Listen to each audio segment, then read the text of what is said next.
사랑하는 여러분, 주님의 이름으로 평안을 전합니다. 오늘 이 자리에 함께하신 모든 분들의 삶에 하나님의 크신 은혜와 축복이 가득하기를 먼저 기도합니다. 우리가 오늘 나누고자 하는 이야기에 귀 기울이시기 전 잠시 여러분의 마음을 모아주시면 감사하겠습니다. 만약 이 말씀이 여러분의 마음에 울림을 준다면 좋아요를 눌러 저희에게 알려주시고 이 은혜를 주변의 소중한 이들과 함께 나누어 주십시오. 여러분의 공유는 하나님의 사랑을 전하는 귀한 통로가 될 것입니다. 또한 저희 채널을 구독하시면 앞으로도 계속해서 주님 안에서 평안과 지혜를 얻는 시간을 놓치지 않으실 수 있습니다. 여러분의 작은 참여가 저희에게는 큰 힘이 되며 이 모든 행동 위에 주님의 축복이 함께하기를 소망합니다. 자, 이제 오늘의 이야기로 들어가 보겠습니다. 혹시 이런 경험 없으신가요? 쉴 새 없이 마음속으로 어둡고 부정적인 생각들이 밀려 들어오는 경험 말입니다. 마치 악마가 우리의 귓가에 대고 하루 종일 속삭이는 것처럼 넌 안 될 거야. 이 병은 널 쓰러뜨릴 거야. 결국 모든 것이 실패로 끝날 거야. 와 같은 절망적인 생각들이 우리를 괴롭힙니다. 이런 생각의 공격이 하루 24시간, 일주일 내내 계속된다면 우리의 영혼은 결코 평안할 수 없습니다. 악마는 결코 정정당당하게 싸우지 않습니다. 우리가 지쳐 쓰러질 때까지 무자비하게 부정적인 생각의 폭격을 퍼붓습니다. 오늘날 우리는 전 세계적으로 결핍, 부족, 그리고 경제 침체의 소식을 끊임없이 듣는 시대를 살아가고 있습니다. 그런데 하나님의 백성들마저 이러한 세상의 소식에 귀를 기울이며 걱정과 불안에 휩싸여 있는 모습을 종종 보게 됩니다. 이는 우리가 하나님의 말씀의 시간을 보내기보다 소셜미디어나 뉴스를 통해 세상의 목소리를 더 많이 듣고 있다는 증거일 것입니다. 성경은 분명히 말씀하십니다. 믿음은 들음에서 나며 들음은 그리스도의 말씀으로 말미암았다고 말입니다. 믿음은 오직 하나님의 말씀 안에서만 찾을 수 있습니다. 만약 믿음이 하나님의 말씀을 들음으로써 생긴다면 반대로 두려움은 세상의 말, 사람의 말을 들음으로써 생겨납니다. 그리고 그 두려움은 우리의 삶에 더들 놓아 나쁜 일들이 일어나게 만듭니다. 그렇다면 온 세상이 흔들리는 것처럼 보이는 이때에 어떻게 우리는 두려워하지 않을 수 있을까요? 해답은 바로 하나님의 말씀을 듣는 것에 있습니다. 악마가 24시간 우리를 공격한다면 우리 또한 밤낮으로 하나님의 말씀을 묵상하며 우리의 생각과 마음을 지켜내야 합니다.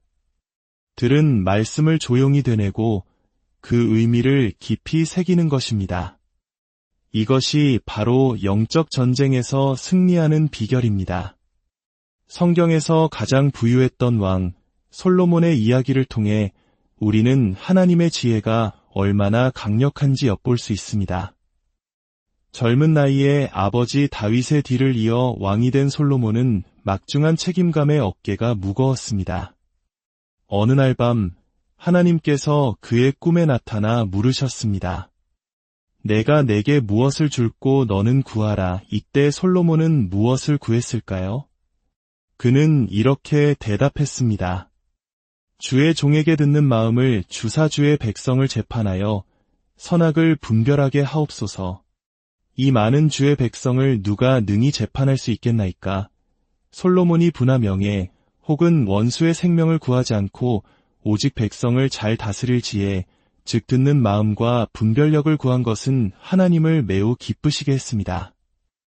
이 기도는 하나님께서 지혜를 구하는 자를 얼마나 기뻐하시는지를 보여줍니다.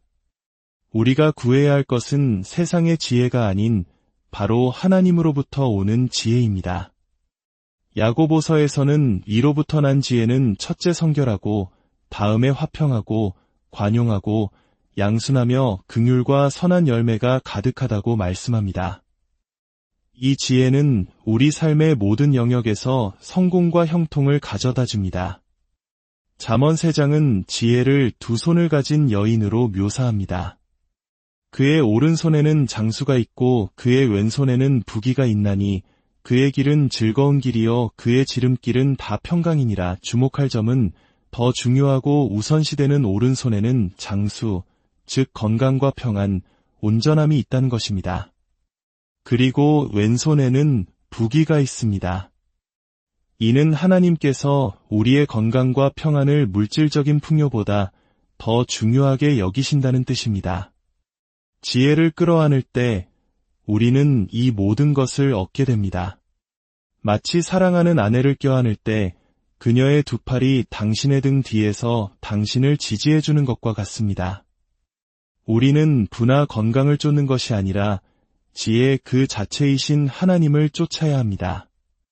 하나님께서는 솔로몬의 기도에 감동하시어 그가 구하지 않은 것까지 모두 허락하셨습니다.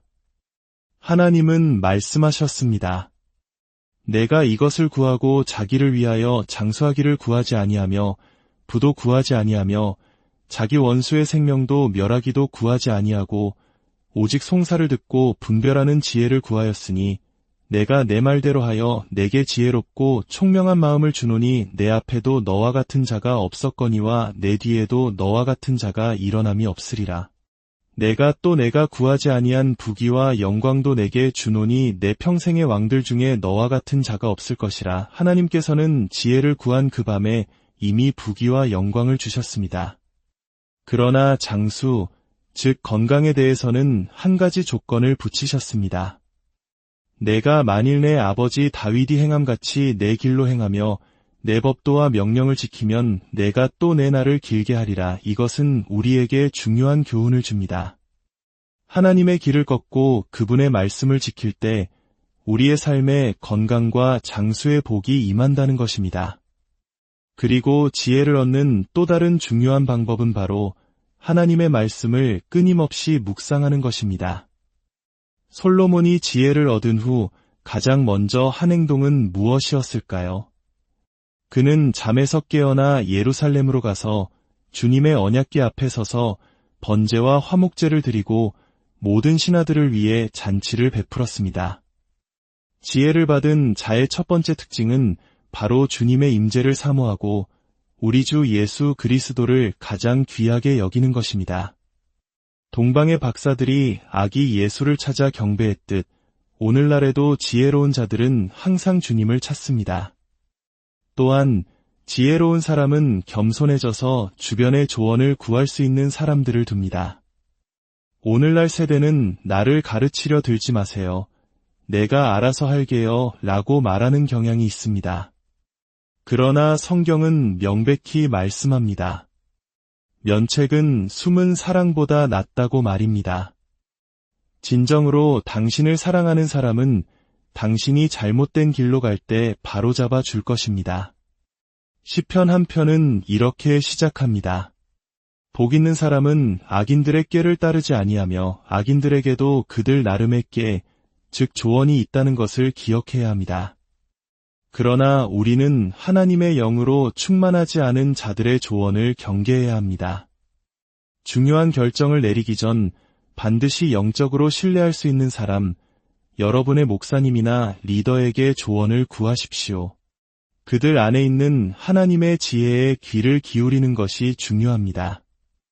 이제 요셉의 이야기를 살펴보겠습니다. 그는 이집트에서 노예로 또 억울한 누명을 쓰고 죄수로 살았습니다. 그러나 하나님은 결코 그를 잊지 않으셨습니다. 하나님은 당신 또한 결코 잊지 않으십니다. 감옥에서 요셉은 파라오의 꿈을 해석하게 됩니다. 7년의 풍년과 7년의 흉년에 대한 꿈이었습니다. 한때 요셉 자신도 하나님의 꿈을 받았지만 해석할 능력이 없었습니다. 그러나 그가 보디발 아내의 유혹을 뿌리치고 죄를 거부하며 하나님과 동행했을 때 그는 꿈을 해석하는 능력을 얻게 되었습니다. 거룩함과 하나님과의 동행이 지혜와 통찰력으로 이어진다는 것을 보여주는 중요한 대목입니다. 하나님은 문제만 보여주시는 분이 아닙니다. 반드시 지혜로운 해결책도 함께 주십니다. 요셉은 파라오에게 7년의 풍년 동안 수확의 5분의 1을 거두어 흉년을 대비하라고 조언했습니다. 그는 명철하고 지혜 있는 사람을 세워 이 일을 맡겨야 한다고 말했습니다. 그 조언을 들은 파라오는 신하들에게 이렇게 말합니다. 이와 같이 하나님의 영에 감동된 사람을 우리가 어찌 찾을 수 있으리요. 파라오는 명철하고 지혜 있는 사람이 곧 하나님의 영이 함께하는 사람임을 꿰뚫어 보았습니다. 그리고 요셉에게 말했습니다. 하나님이 이 모든 것을 내게 보이셨으니 너와 같이 명철하고 지혜 있는 자가 없도다. 너는 내 집을 다스리라. 내 백성이 다 내 명령에 복종하리니 내가 너보다 높은 것은 내 왕자뿐이니라. 순식간에 감옥의 죄수였던 요셉은 이집트 제국의 총리가 되었습니다. 이것이 바로 하나님의 지혜가 주는 능력입니다. 하나님의 지혜는 우리를 세상의 영향력 있는 자리로 이끌어 단순히 직업을 갖는 것을 넘어 많은 생명을 구하는 하나님의 도구로 사용되게 합니다. 요셉이 파라오에게 추천했던 명철하고 지혜 있는 사람에서 명철은 히브리어로 빈이고 지혜는 하캄입니다. 하캄이 흩어진 지식들을 연결하여 해결책을 찾아내는 능력이라면 빈은 사물의 본질을 꿰뚫어 보고 앞으로 일어날 일을 미리 내다보는 통찰력을 의미합니다. 이 놀라운 통찰력과 지혜는 어떻게 얻을 수 있을까요? 하나님은 말씀하십니다. 밤낮으로 나의 말을 묵상하라고 말입니다. 사랑하는 여러분, 악마가 여러분의 생각 속에 우울함과 어두움, 부정적인 속삭임을 퍼부을 때 바로 그때가 하나님의 말씀을 묵상해야 할 시간입니다. 밤낮으로 하나님의 말씀을 들으십시오. 그리고 듣지 않을 때에는 들었던 그 말씀을 마음속으로 끊임없이 되뇌십시오. 이것은 제 개인적인 삶에서도 가장 큰 기쁨 중 하나입니다. 한밤중에 잠에서 깼을 때 저는 걱정하거나 뒤척이지 않습니다. 그 시간을 하나님의 말씀을 묵상하거나 성령 안에서 기도하는 시간으로 사용합니다. 어둠이 짙을수록 우리의 생각은 방황하기 쉽습니다.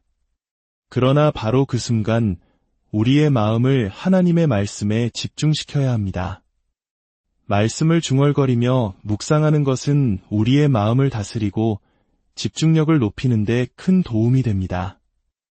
오늘날 우리는 수많은 방해 요소들 속에서 집중력을 잃기 쉬운 시대를 살고 있습니다. 하나님의 말씀을 묵상하는 훈련은 여러분의 집중력을 회복시켜 줄 것이며 이것은 삶의 모든 영역에서 성공의 열쇠가 될 것입니다. 이제 아버지 하나님께 함께 기도하겠습니다. 예수님의 이름으로 기도합니다. 지금 이 말씀을 듣고 있는 모든 이들을 위해 감사드립니다. 아버지 하나님, 이 말씀을 통해 명철하고 지혜로운 하나님의 아들딸들이 일어나게 하여 주시옵소서. 그들이 하는 모든 일에 형통함을 더하여 주시고 주님의 지혜를 받은 이 순간부터 그들의 삶에 놀라운 전환점이 일어나게 하옵소서. 솔로몬처럼 중간에 넘어지는 것이 아니라 우리 믿음의 창시자여, 완성자이신 예수님처럼 끝까지 주님과 동행하며 지혜 가운데 걷게 하여 주시옵소서. 우리가 주님의 얼굴을 마주하는 그날까지 모든 길에서 형통의 복을 누리게 하옵소서. 우리 주 예수 그리스도의 이름으로 간절히 기도드립니다.